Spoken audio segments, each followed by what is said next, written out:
On the last episode of Macabre London, we learned about how an unusual flood decimated a whole area of the city, how a skyscraper almost turned into a flaming death ray, and how smog robbed 12,000 Londoners of their lives over a 5-day period in the 1950s. You may think that there isn't much that can top that, but the metaphorical rain has only just started spitting, so you better put your umbrella up before it starts pouring. Today, on Macabre London, we uncover part 2 of Weird Weather from the capital.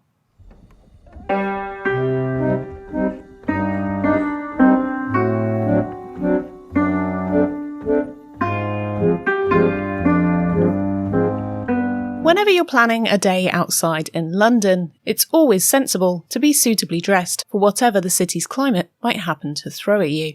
By now, all bets are off, and weather reports are at best as accurate as a tarot reading given by a drunk fortune teller. One thing that no garment from Decathlon can protect you from, however, is the wind. In part 1 of this episode, we discovered the wind canyons that permeate the financial district with some scary consequences, and how the assortment of skyscrapers now towering over the city have to conform to a strict set of guidelines before they're even constructed, so the disturbance to the passing pedestrians is limited. With such a blustery city, the residents have always had to adapt and evolve to best use what their surroundings have provided them with. From as early as the 13th century, and possibly even before then, London's skyline was not bedecked with the skyscrapers we know it for today, but an entirely different type of building was dotted upon the landscape. To harness the power of the wind, which blew readily from off the Thames, people began building windmills.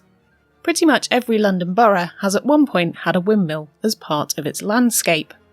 Unlike today's sleek, modern and inexplicably tall wind turbines which dot the windy fields on the outskirts of London and even out into the Thames estuary, these more homely-looking creations were an essential part of each little village that London was once made up of. Depending on how windy an area of the city was, determined how many windmills sat upon its landscape.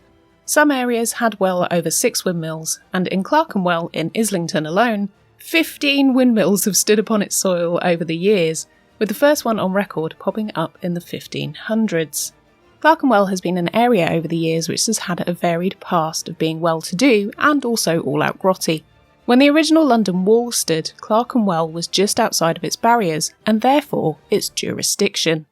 This made the area in the 1500s a place where one could carry out all sorts of mischievous behaviours and run nefarious businesses away from the prying eyes of the bishops, which oversaw life within the boundaries of the wall.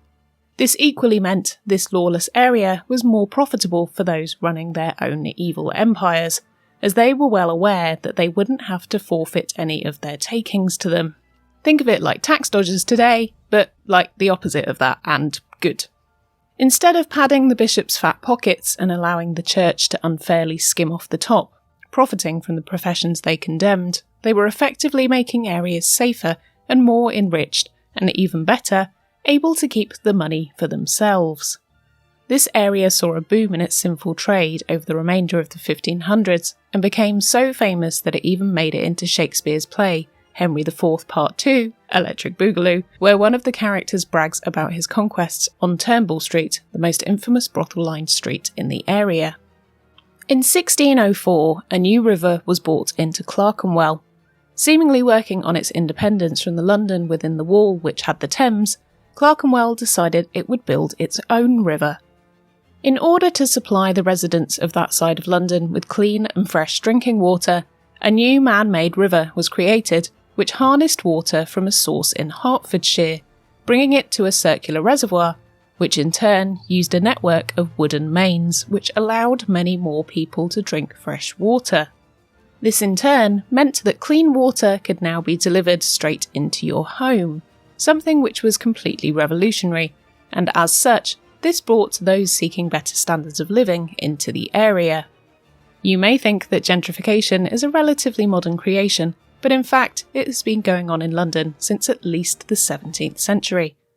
With the newfangled clean water system, the area of Clerkenwell was now the new place to be, and as such, the sinful dens of iniquity were replaced by much more genteel businesses such as outdoor tea drinking spots, 10-pin bowling alleys, and hot spring spas, which made use of the naturally abundant iron-rich chalybeate waters which occurred in the area. All of these improvements made Clerkenwell the new hotspot in town and attracted celebrities of the day, such as the English Civil War leader and head of state Oliver Cromwell, amongst other notable dignitaries of the day. But what exactly does this have to do with windmills, you might be asking? You may have even forgotten that's where we started off. I promise you that we're making our way back around. With Clerkenwell now growing in population and those upper-class residents attracting more of their rich friends, the area began to expand and the residents all wanted some of that lovely, clean drinking water. The reservoirs were extended and more homes were afforded the clean water which came from pumping stations powered by, say it with me, windmills. I told you we'd get there in the end. These windmills allowed the area of Clerkenwell to be blessed with plenty of fresh water, and everyone lived happily ever after. The end. Of course, it's not the end because this is an episode of Macabre London and no one has died yet, so we continue. Now fast forward into the 1700s and the beginning of the 1800s, and across the capital, outbreaks of cholera were happening, killing thousands of people at a time. One thing that was noted at the cholera outbreak sites was that they were using water pumps, which had been used by everyone in those areas to wash their clothes, clean their used chamber pots, and to do their washing up, with their water often coming straight from the stinky and highly polluted Thames. Doctors realised that Clerkenwell, with its windmills aplenty and its fancy fresh drinking water, remained cholera-free, and as such became an even more desired area, as if you lived there you were less likely to die, which is a pretty enticing prospect to any house hunter. Over the years, London has had 298 windmills dotted across its landscape, all of which served an important role in providing for the areas they were built in, from pumping water through to grinding grain. The power of the wind was harnessed via sails attached to the front of the buildings to move the gears inside, which would in turn rotate the stones, which would crush the grains and produce flour. However, these seemingly sweet-looking buildings could turn deadly very quickly. Flour mills, in particular, had a penchant for exploding. Due to flour often being airborne inside the mills, the tendency for hot mechanics and highly flammable powder floating through the air made for many an instant fireball. Given that the majority of these windmills were also made of wood, this meant that quite a few of them burned down. On one particularly windy day in Deptford in 1761, a windmill went rogue and its sails refused to be stopped. People watched on as the mechanism set alight, in turn setting fire to the wildly spinning sails, the flour, and the circular walls. Try as they might to put it out, nobody could extinguish the fire, and the building was razed to the ground within the hour. As the Industrial Revolution slowly replaced these wind-powered giants with steam engines, London's windmills were made obsolete. Those that remained were either dismantled or turned into housing, and just a handful of them on the outer zones still remain, now protected by requisite building preservation orders.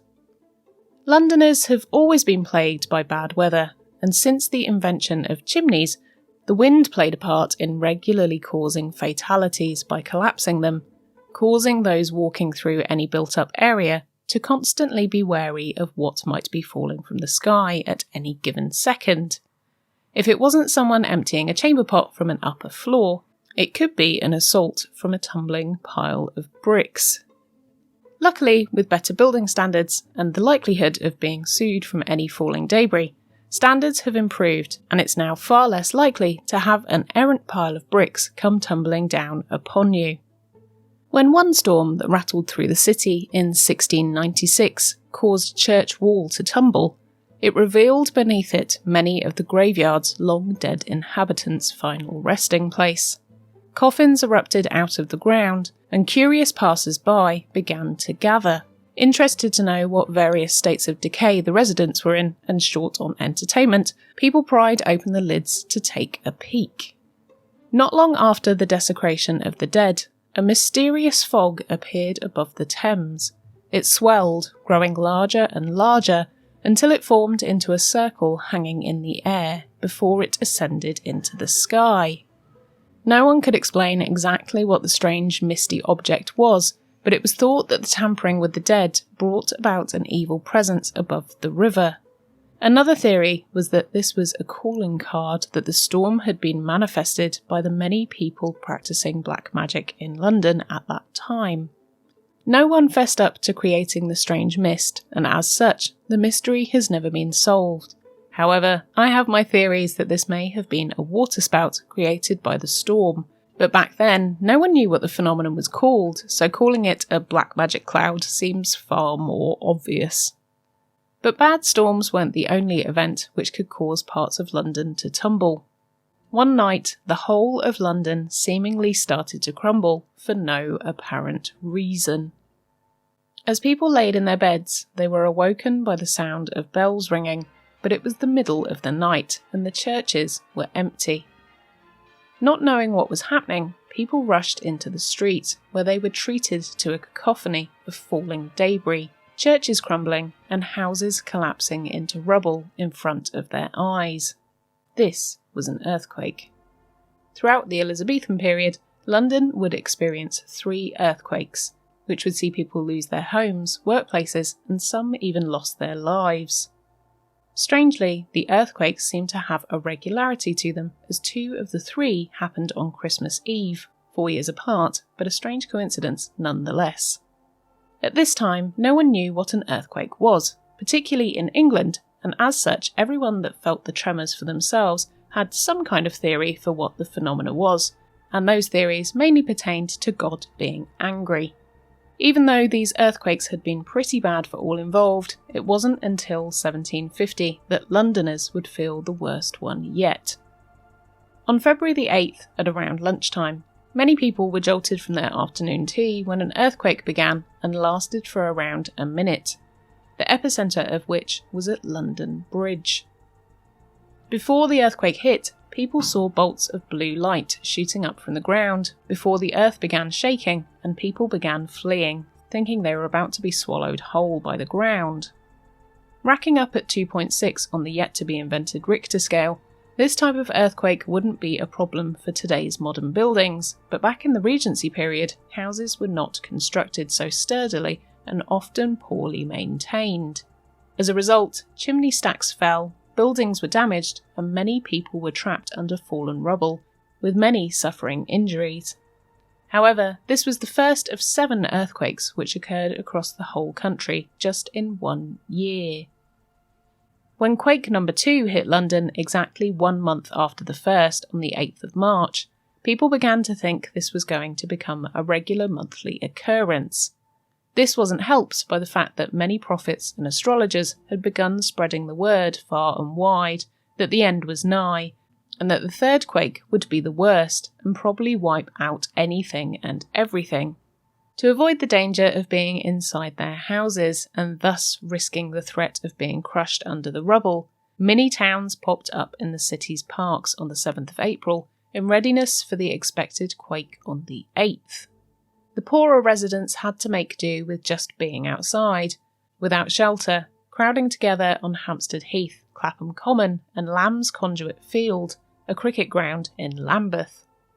Those who could afford the luxury kitted themselves out for the full glamping experience in the posher and not highwayman-plagued Hyde Park, taking horses, carriages full of their belongings, and tents to keep them warm and protected. Women crafted themselves specific dresses which contained layers of fabric to keep themselves warm outside overnight, the historical equivalent of a slanket, and people left London in droves. Others hired boats, sailing out into the middle of the Thames and moored up together, but some decided to walk out of the city altogether and stay in lodgings in less packed areas. However, all lodgings were full, and many ended up having to sit out in empty fields all night instead. These pop-up towns hunkered down, awaiting their fate, but as the night turned to day on the 9th of April, God had seemingly decided he'd got over whatever beef he had with London and its residents, deciding not to open up hell after all. Hedging their bets, people stayed camped out for the remainder of the week, and when no further quakes came, they retreated back to their houses. Over the remainder of 1750, the quakes spread out across the rest of England, with the largest magnitude reaching 4.7 in the North Sea in August. But other quakes all above a 4 were felt in Portsmouth, Chester, Dorset and Leicester. Some of these, even though they were a little way away from London, were still felt enough to be a cause for concern, and as such, research was carried out to try and determine exactly what these events were. By now, people were starting to understand that the quakes were caused by something other than an angry deity, and research began on discovering what these earth-shuddering events were and how they could best be understood. Some research had been carried out in China as far back as 132 AD, when the first seismoscope was developed, but it wasn't until the quakes of 1750 that research stepped up a notch. Fast forward 5 years, and Lisbon in Portugal suffered a 9.5 magnitude earthquake which lasted for 6 minutes, subsequently followed by a tsunami which flooded the city, decimating anything that wasn't already taken out by the tremors. 5-metre wide holes opened up in the streets, fires erupted which engulfed parts of the city, causing a firestorm, and over 50,000 people died as a result. In order to understand the devastating event in Lisbon, 2 London-based researchers got to work. John Bevis carried out a survey of the events, the first of its kind, seeking accounts from those who had survived the event, and from this, another researcher, John Mitchell, used those accounts to develop his theory. Mitchell, who up until this point had been busy inventing man-made magnets, developed a theory that the layers of the Earth were moving, causing the lower layers of Earth's rocks to rub together, which was what was causing the earthquakes. As a result of cracking the code to the Earth's core, he was awarded with a position at the Royal Society, where he also developed the idea of black holes existing, even though this wouldn't be fully adopted until many years later in 1916. Over the subsequent years, London has felt the aftershocks of several close-by earthquakes, but it's never been the epicentre of one since. However, experts think that the city may be well overdue for one. Luckily, London is far enough away from any tectonic plate boundaries to eliminate a quake hitting that could really cause major damage, but it could see a peak magnitude of 5.5, which is enough to cause damage to badly maintained buildings or older structures, which the city is full of. When earthquakes of a 5.5 magnitude and lower have been observed in other countries with a similar makeup to London, people have experienced low-level damage, which could potentially be fatal, such as roof tiles falling, trees collapsing, and buildings shifting. Damage has ranged from broken windows through to cracks in foundations, broken water and gas mains, and disruption to public transport, all of which have caused major ongoing issues requiring lengthy and costly repairs ranging in the billions. Having taken a look at the most recent earthquakes across the UK, it does seem like the south of England is once again on the move, with 2 earthquakes, one in Tring and one in Stukely in 2020. Both earthquakes measured 3.9 and 3.1 respectively, and both towns are only about an hour and 30 minutes drive away from London, so perhaps 2021 will be another year of earthquakes. I really hope not, but after 2020, I'm not ruling anything out.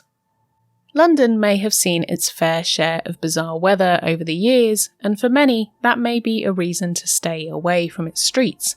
But for me, there's nothing like a gloomy wander along the embankment, lukewarm overpriced flat white in hand, watching the sporadic bridges reflected in the puddles as the smell of petrichor and illegal hot dog carts fills your nose. Summer wouldn't be complete without a stuffy ride on the tube nuzzled into a stranger's sweaty armpit before being ceremoniously ejected into St James's Park to watch the pelicans trying to eat pigeons whilst you bat wasps away from your overpriced ice cream, settling down on the grass in the dimming light of the day to sip a warm beer whilst you are subjected to an unrequested cover of Wonderwall from a group of Trustafarian students.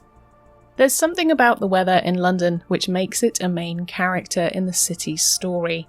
Come rain or shine, dry heat or drizzle, it's always there in the background, adding atmosphere to whatever we do, and for that you can't help but love it. even if that does mean spending an obscene amount of money on lost brollies every year.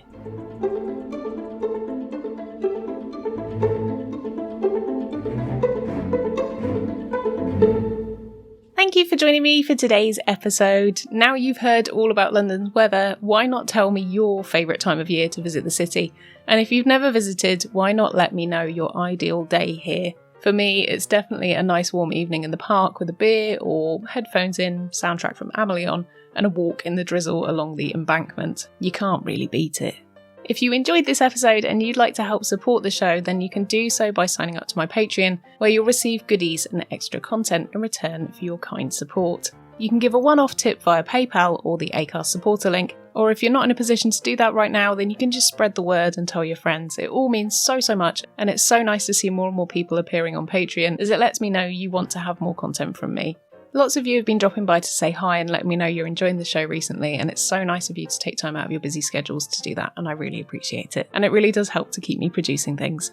Also, if you're watching on YouTube, I'd love it if you could subscribe and switch the bell on so you get notified when I post a new video. And also, if you wouldn't mind giving this video a thumbs up, it really does help, along with leaving a comment, even if that is just an emoji or two, so YouTube can start knowing this is the kind of stuff you want to see more of, and also recommend it to more people. Huge thanks goes to our executive Patreon producers Barry, Sam and Sarah, and all our other patrons too, a list of names of which are in the show notes of the podcast and the description on the YouTube channel, and I'll put all the links in the show notes of how to check that out if you'd like to. Thank you for joining me for another macabre tale from London's past. I've been Nikki Druce, and I'll see you ghouls next time. TFL, if you're listening, you should really start selling second-hand brollies, you'd make a mint.